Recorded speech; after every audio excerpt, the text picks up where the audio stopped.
అసలు ఏంది నాకు ఈ కర్మ?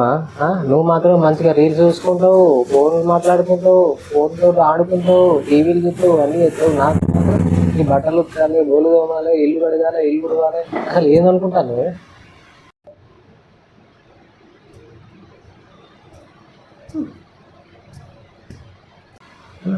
అందరూ పెళ్ళైన తర్వాత బతుకు బస్ స్టాండ్ అయితే బతుకు బస్ స్టాండ్ అయితే అనుకుంటారు. నువ్వు చేసే పనికి నిజంగానే నా బతుకు బస్ స్టాండ్ అయ్యేటట్టే ఉన్నది.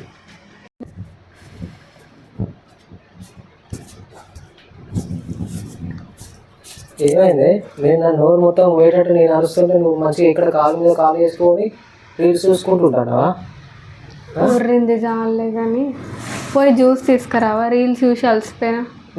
నేను ఇంత పని చేసుకొని నేను అలసిపోయేటట్టే నీకు జ్యూస్ తీసుకొని రావాలి. నిన్ను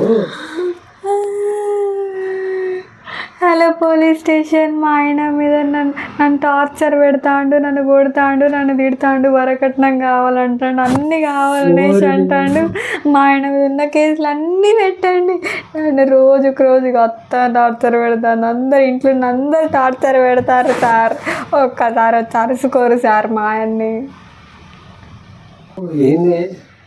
నేను ఏమనక ముందే నా మీద అన్ని కేసులు పెట్టమని చెప్పేసి పోలీస్ కేసు పెడతా అంటాను. నువ్వేం చెప్తాది ఇంట నువ్వు? సరేనా? ఓకేనా? నువ్వు మాత్రం పోలీస్ స్టేషన్కి ఫోన్ చేయాలి. అట్లుంటుంది మనతోటి. పోయి జ్యూస్ తీసుకురాపో.